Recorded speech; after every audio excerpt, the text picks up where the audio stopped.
ADHD와 경계선 지능 헷갈려 하시는 분들이 많은데 어떻게 구별할 수 있나요?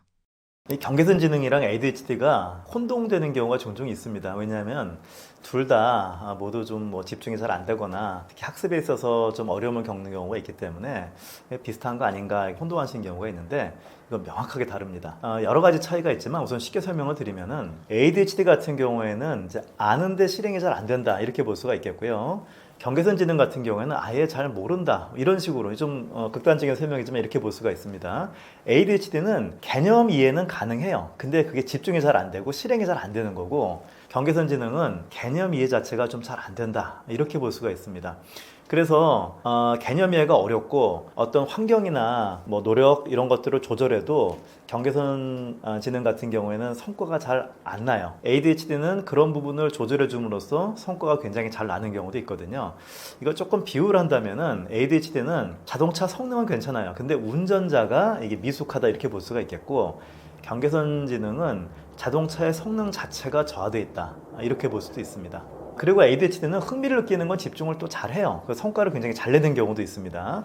그리고 ADHD 중에서는 굉장히 지능이 높은 경우도 있고 특히 저학년 중에서는 공부를 아주 잘하는 경우도 있어요. 그리고 ADHD 영재도 있습니다. 지능이 아주 높은데도 집중이 잘 안 되는 경우도 있는데 경계선 지능은 이런 부분들이 잘 안 됩니다. 일단 학습 자체가 어려움이 있어요. 그리고 어렸을 적에 뭐 말이 늦었다거나 이런 경우들도 있고 한글을 익히는데 좀 어려움이 있었다. 그리고 어떤 쉬운 개념도 이거 잘 이해를 못한다. 이런 경우. 그래서 ADHD는 그 진단에 학습에 어려움을 느낀다든가 이해를 못한다든가 이런 것들이 진단 기준에 들어있지 않습니다. 그런 부분에서 차이가 많이 나죠. 이 경계선 지능은 ADHD와 마찬가지로 주의 집중을 잘 못하는 것처럼 느껴질 수가 있는데 이거는 좀 달라요. ADHD가 집중을 못하는 거는 집중을 계속 지속하는 부분에 좀 약하고 자꾸 다른데 정신이 뺏기는 거라면은 경계선 지능은 어떤 인지를 처리하는 부분에 속도가 늦은 거예요. 우리 컴퓨터 같은 경우에 뭐 렉 걸린다 이런 거 있죠. 여러 가지를 이렇게 하다 보면은 컴퓨터 용량이 부족해가지고 이게 자꾸 끊어지듯이 이렇게 되는 경우가 있지 않습니까? 그런 것처럼 인지가 원활하게 흐르지 못하니까 중간에 자꾸 주의 집중이 이제 끊어지는 것처럼 보이는 건데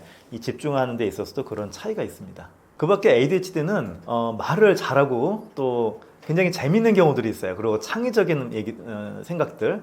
야, 여기 어떻게 이런 생각을 하나? 되게 재밌다. 뭐 이런 경우들이 있는데 상대적으로 경계선 지능은 그런 부분이 약해요. 말을 이렇게 재밌게 잘 못하고 말도 좀 느리고 단조롭고 표현이 그리고 어떤 창의적인 생각이라든가 톡톡 튀는 아이디어 이런 것들도 상당히 드뭅니다. 내 자녀가 경계선 지능 의심이 될 때 부모님들은 어떻게 해야 하나요? 특히 경계선 지능의 자녀를 둔 부모님들이 보통 초등학교 입학하셔가지고 한 2학기 아니면 2학년 정도에 오시는 경우들이 종종 있어요. 왜냐하면은 처음에 1학년 1학기 때는 우리 아이가 좀 늦은가 보다 또는 뭐 생월이 좀 늦어가지고 학습이 잘 안 되나 보다 이렇게 생각하시다가 2학기 정도 되니까 여전히 좀 잘 안 된단 말이에요. 한글 학습도 잘 안 되고 이러니까 혹시 우리 아이가 지능에 문제가 있나? 이렇게 생각을 하셔서 오시는 경우들이 있고요.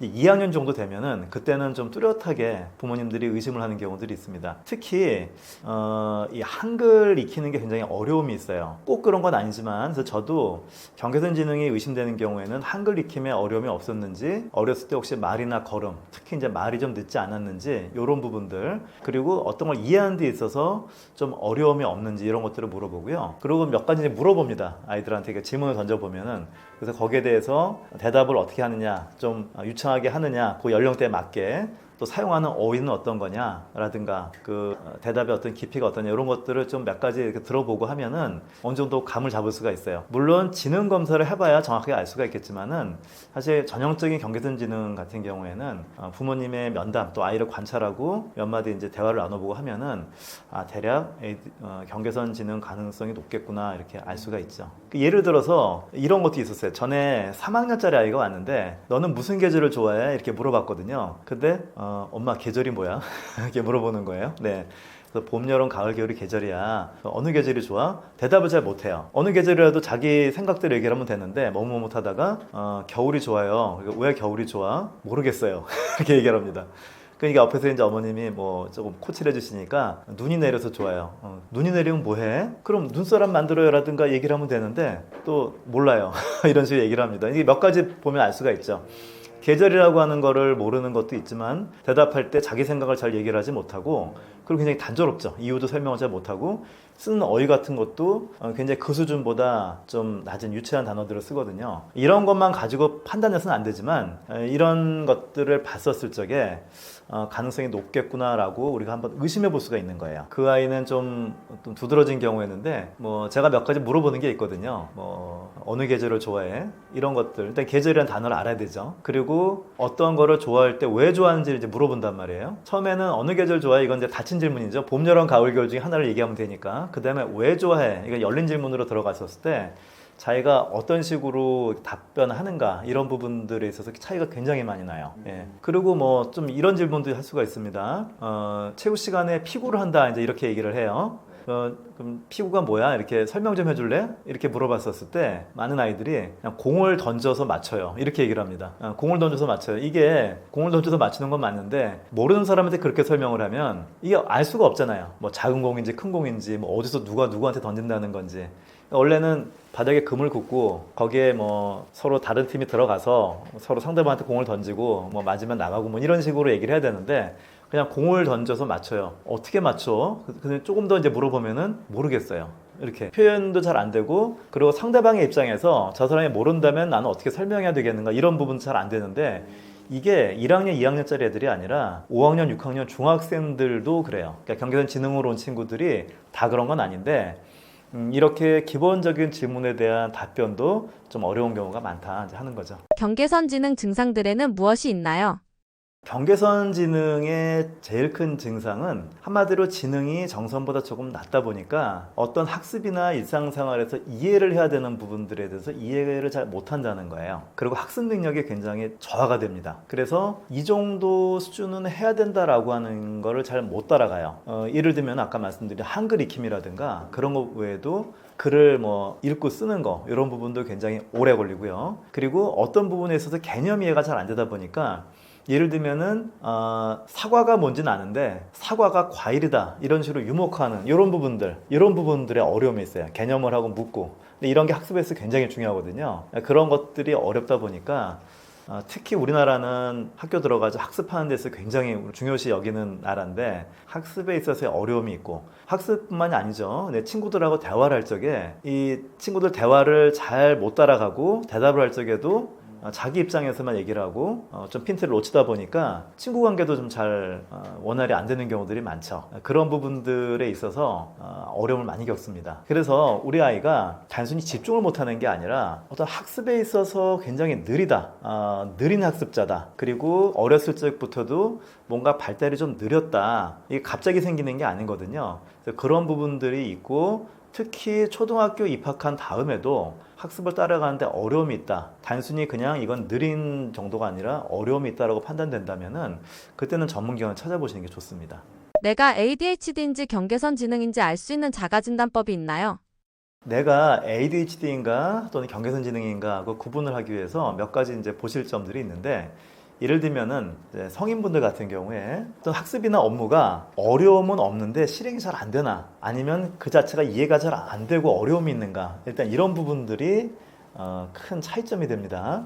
그리고 내가 흥미가 있는 거에는 어쨌든 집중을 잘 하고 성과를 낼 수 있는가 이렇게 될 수 있으면 이거는 ADHD지 이건 경계선 지능으로 보기엔 좀 어렵습니다. 그리고 잘하는 것과 못하는 게 뚜렷한가? ADHD는 자기가 잘하는 부분은 또 잘할 수가 있어요. 집중도 잘 되고. 근데 경계선 지능은 잘하고 못하는 게 물론 있겠지만 이게 잘 뚜렷하지가 않아요. 전반적으로 잘 수행이 좀 잘 안 됩니다. 그리고 또 재밌는 게 단순하고 반복적인 업무 이게 힘든가 아니면은 비교적 편한가? ADHD가 있는 사람들은 단순하고 지루한 거 반복하면 굉장히 어려워하는데 의외로 경계선 지능이 있는 사람들은 그런 단순 반복 업무를 그렇게 힘들어하지 않습니다. 이런 것들도 구분할 때 하나의 기준이 될 수도 있습니다. 공부나 업무에서 자꾸 실수할 때 어떤 걸 의심해 봐야 할까요? 학습이든 또는 업무든 이제 실수를 하는 경우 그래서 뭐 실수로 시험 문제 틀리거나 아니면 업무 지시를 받았는데 실수를 해가지고 또 꾸중을 듣고 뭐 이런 경우도 있겠죠. 그 실수가 도대체 내가 아는 건데 집중이 안 돼가지고 예를 들면 시험 문제를 풀 적에도 내가 아는 문제인데 막판에 뭐뭐가인 것은 뭐뭐가 아닌 것은 이런 걸 혼동해갖고 틀렸다 이런 경우는 ADHD에 더 가까운 거죠. 근데 그 문제 자체가 이해가 안 돼서 어려워서 뭐 또 그런 과정에 실수가 있었다라고 한다면 이거는 경계선 지능에 더 가까운 거죠. 업무도 마찬가지입니다. 업무가 다 이해도 되고 다 잘했는데 맨 끝에 뭔가를 하나 실수를 해가지고 좀 어려움을 겪었다. 이런 경우는 ADHD에 가까운 건데 업무 자체에 전반적으로 어려움이 있고 어떻게 해야 되는지 모르겠고 그렇게 당황을 하다가 실수가 이제 자꾸 생기고 이런 것들은 경계선 지능에 더 가깝다. 이렇게 볼 수가 있죠. 두 가지 중에 하나라도 있다고 한다면 꼭 병원에 가서 검사 상담을 받아보라고 권하고 싶으신가요?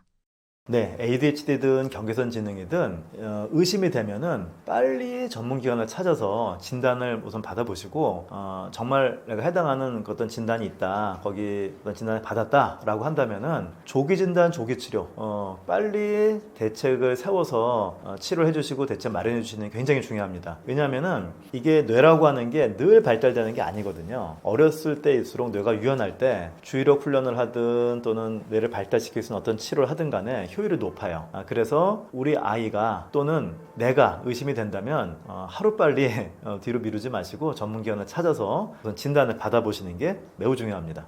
경계선 지능에 대한 오해들은 어떤 것들이 있나요? 이 경계선 지능을 흔히 좀 잘못 표현하시는 경우가 있어요. 우선 경계성 지능, 이렇게 경계선이 아니라 경계성 지능으로 이건 좀 전문가들도 이렇게 오해하시는 경우가 있는데 정확한 명칭은 뭐 뜻은 비슷하겠지만 정확한 명칭은 경계선 지능입니다. Borderline Intellectual Functioning, 그래서 경계선으로 해석을 하고요. 또 하나는 경계선 지능 장애, 이 장애를 뒤에 붙이는 경우가 있는데 이 경계선 지능은 아직 장애로 보진 않아요. 장애는 뒤에 디소더가 이제 붙는 건데 원래 정식 명칭에서도 뒤에 영어 명칭에서도 뒤에 디소더가 붙질 않고 우리나라도 마찬가지입니다. 정상 지능이 있고 지적 장애가 있고 그 사이가 경계선 지능이라고 보시면 되는데 사실 경계선 지능은 이제 장애로 우리가 보지는 않지만 실제 생활함에 있어서 어려움을 많이 겪기 때문에 이 부분도 장애로 넣어야 되는 거 아니냐 이제 이런 의견들이 꾸준히 있어 왔는데 아직까지 장애로 분류되진 않습니다. 그래서 정확한 명칭은 경계선 지능입니다. ADHD 치료는 언제부터 시작하는 게 가장 효과적인가요? 네, 그런 질문을 많이 받습니다. 우리 아이가 좀 의심되는데 언제 해봐야 될까요? 그리고 만 2세밖에 안 됐는데 기관에서 연락이 온다고 그래서 ADHD 검사를 좀 받아봐야 되나 이렇게 문의하시는 경우도 있는데 일단 ADHD 진단은 조기 진단 그리고 문제가 있으면 조기 치료하는 게 굉장히 효과적입니다. 하지만 너무 어린 아이들은 이게 ADHD라서 그런 건지 어려서 그런 건지 이걸 정확히 알기가 어렵죠. 저는 보통 만 6세 정도가 됐었을 때 진단을 받으시라고 말씀을 드립니다. 만 6세면은 보통 우리 나이로 7살에서 8살인데 8살에 보통 초등학교 입학하니까 우리 나이로 한 7살 정도. 왜냐면은 ADHD 진단을 받았을 때 초등학교 입학 전에 뭔가 아이한테 좀 대책을 세우고 뭔가 치료를 좀 해줘야 될 필요가 있으니까 한 우리 나이로 7살 그리고 만 6세 정도 됐었을 때 그때 진단을 하면 비교적 정확하게 나옵니다. 그래서 좀 의심이 되면 너무 일찍 하실 필요는 없지만 뒤로 미루지 마시고 어렸으니까 다 그래 이렇게 생각하지 마시고 일단은 적당한 연령이 되면은 전문기관을 찾아가서 진찰을 받아보시는 게 좋습니다. ADHD 권유하시는 치료 방법이 있으신가요?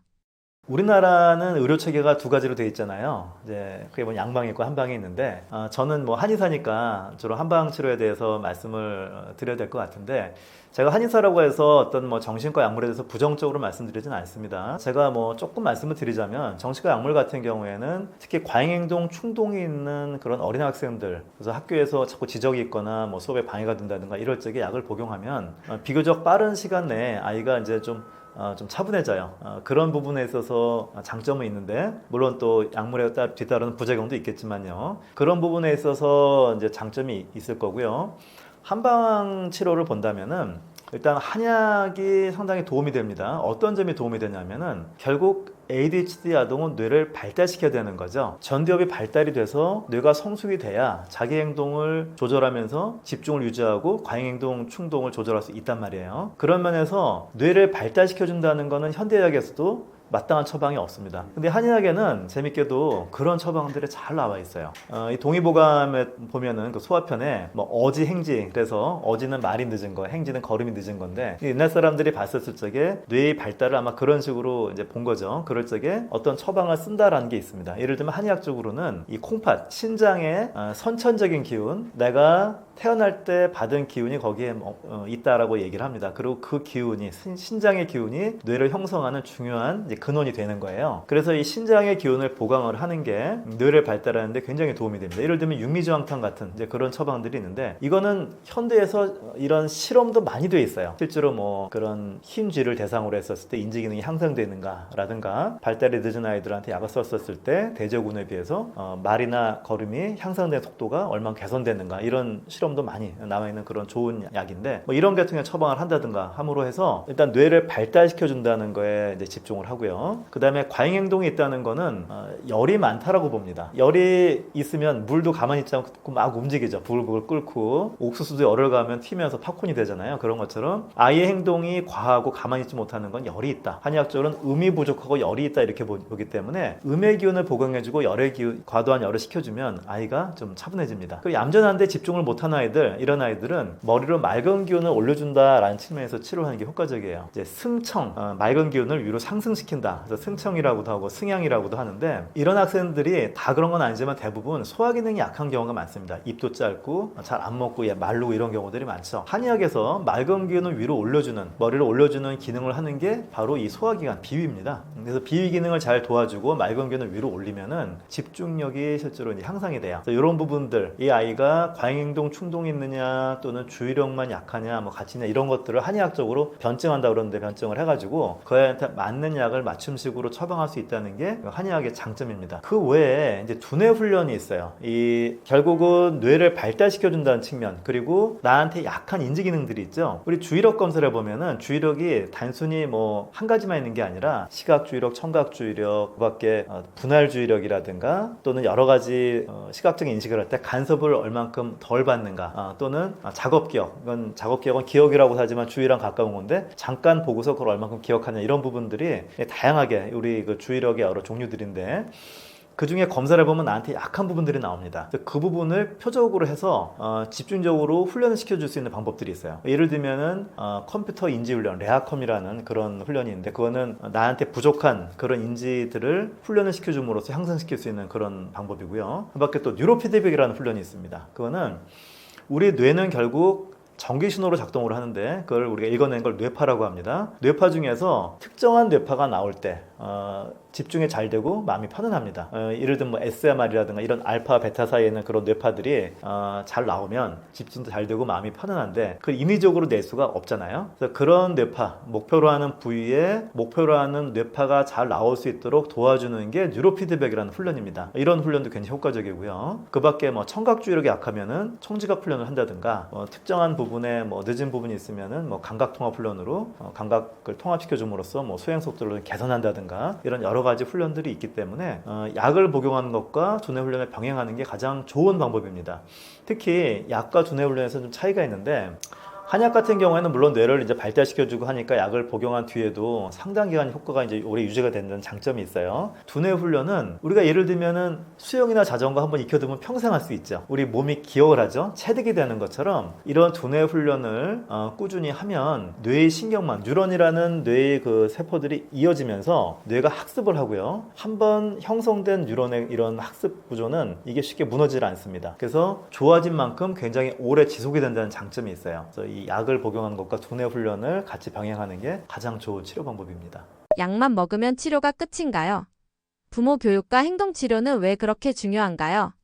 네, 약을 복용하고 두뇌 훈련을 하고 이런 것들이 효과적이지만 그게 사실 다는 아니거든요. 왜냐하면은 중요한 거는 아이의 행동이 개선되는 거잖아요. 아이의 행동을 개선하기 위해서는 적절한 보상이나 처벌이 필요할 수도 있습니다. 특히나 이 약 같은 경우 제 전문 분야는 아니니까 간단하게 말씀을 드리면은 이 정신과 약물 같은 경우에 미국 소아과학회에서 나온 그 ADHD 지침서가 있습니다. 거기에 보면 이런 비유가 있어요. 약을 복용하는 거는 눈이 나쁜 사람이 안경을 쓰는 것 같다는 겁니다. 안경이 우리가 썼을 적에는 시력을 개선해주지만 안경을 벗으면 원래대로 돌아가죠. 그런 것처럼 약을 복용했었을 때 약효가 있는 경우에는 그동안에는 행동이 개선되지만 약효가 다한 때에는 다시 원래대로 돌아간다는 거거든요. 그래서 결국은 약의 장점도 있지만 그동안에 꾸준히 두뇌 훈련을 시켜준다든가 아니면은 적절한 양육을 통해서 아이의 행동을 개선시켜줘야 됩니다. 제가 보통 추천하는 부모님 양육에 이제 3가지 원칙이 있습니다.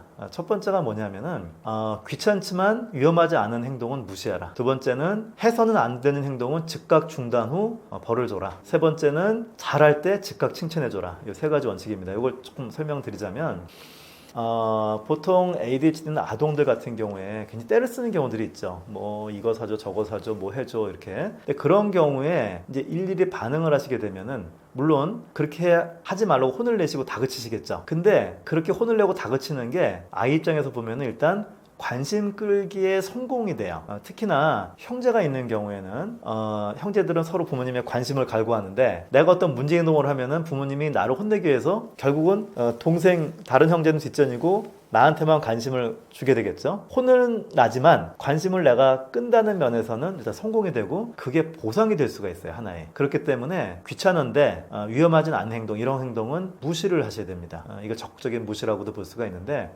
알겠다, 엄마 바쁘니까 이따 얘기하자라든가 그거는 지난번에 해줬으니까 그거는 사줄 수 없어, 비슷한 거 있잖아, 안 사줄 거야, 그렇게 말씀해 주시고 그 다음에는 이 행동에 대해서 이제 무시를 하셔야 돼요. 혼을 내시거나 이런 게 아니라 뭐 자리에 피하신다든가 이런 식으로. 그래서 2차적으로 혼을 내는 게 하나의 관심으로서 2차적인 이득이 되는 거를 막는다는 측면에서 행동을 무시한다는 거고요.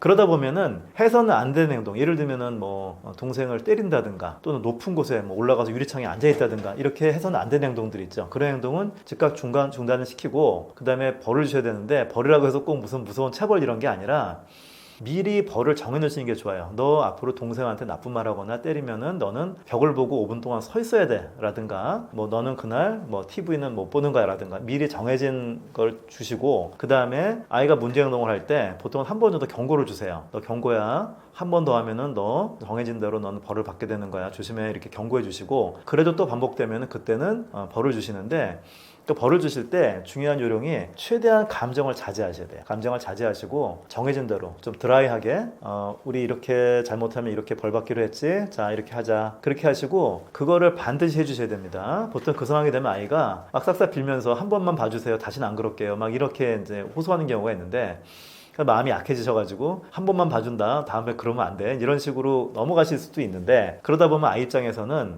이렇게 하면 넘어가는구나 라고 해서 그 잘못을 하고서 그 다음에 싹싹 빌고 안 하겠다고 하는 그 행동이 또 하나의 보상을 받게 되는 거예요. 그래서 그 행동을 또 하게 됩니다. 그래서 정해진 대로 아이가 뭐라고 말을 하든 사정을 하든 드라이하게 그 벌을 주셔야 된다. 이게 두 번째 원칙입니다. 세 번째 원칙, 이게 사실 제일 중요한데 좀 간과하기가 쉬워요. 바람직한 행동을 할 적에 즉시 칭찬을 해줘라.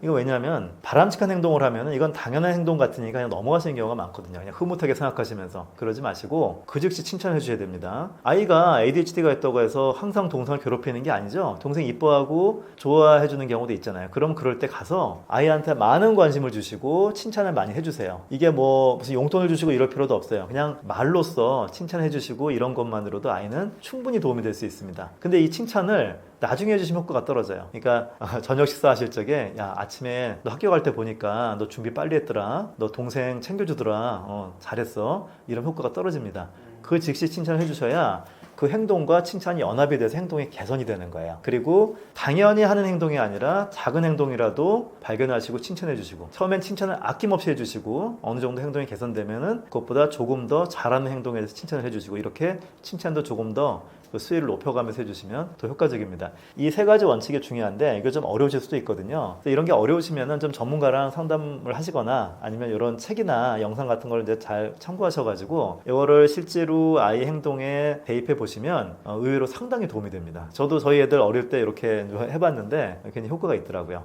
그래서 이런 부분들 치료뿐만 아니라 부모님께서도 효과적인 방법을 숙지하셔가지고 잘 적용해 보시기 바랍니다. 약물, 부모교육, 심리치료를 모두 병행했을 때 실제 회복 가능성은 어느 정도인가요?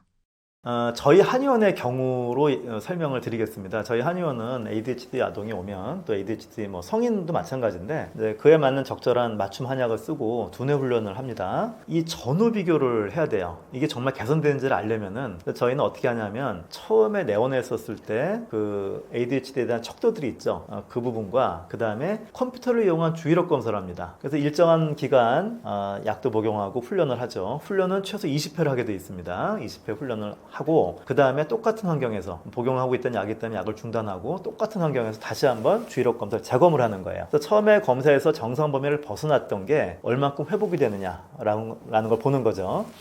결국은 치료가 끝나는 시점은 약을 복용하던 거를 이제 멈추고, 그리고 훈련도 다 끝낸 상황에서 다시 한번 재검을 했었을 때 그때 주의력 검사가 모두 정상으로 들어갈 것, 그리고 부모님이 보실 적에 가정이나 학교에서 많이 개선될 것, 이 두 가지가 개선이 되면은 이건 이제 좋아졌다고 볼 수가 있죠. 그럼 거기서 치료 끝낼 수가 있습니다. 이 ADHD 치료에 있어서 중요한 게 그냥 무조건 약만 계속 몇 년씩 쓰고 이게 중요한 게 아니라 이 전후를 비교해서 치료의 시작과 치료 끝부분을 명확하게 하는 게 중요합니다. 물론 그 뒤에도 추적 관찰을 해야 되겠지만 이렇게 주의력 검사의 전후를 비교해서 개선된 거를 우리가 기준으로 삼는다면 저희 한의원의 경우는 내원한 아이들이 거의 예외 없이 좋아졌어요. 우리 잘 생각을 해보면은 자전거나 피아노를 계속 배우면 결국은 할 수 있게 되죠. 그런 것처럼 나한테 부족한 인지 능력도 결국은 꾸준히 훈련하고 치료해 나가면 개선이 될 수 있습니다. 그런 면에서 ADHD 충분히 치료가 될 수 있는 질환이다, 이렇게 생각하시면 되겠습니다. ADHD 치료를 받고 있는 분들을 위해 하시고 싶으신 말씀 있나요? ADHD, 앞서 말씀드렸지만 이걸 병이라고 생각하지 마시고 나한테 부족한 부분을 향상시키고 개선시키는 것이다, 이렇게 생각하셔야 됩니다. 부모님도 그렇고 성인도 마찬가지예요. 그래서 일단 긍정적인 생각을 하시되, 물론 치료는 꾸준히 적극적으로 하셔야 되겠죠. 그리고 ADHD가 갖고 있는 장점들이 있습니다. 자, 시대가 좀 바뀌고 있죠.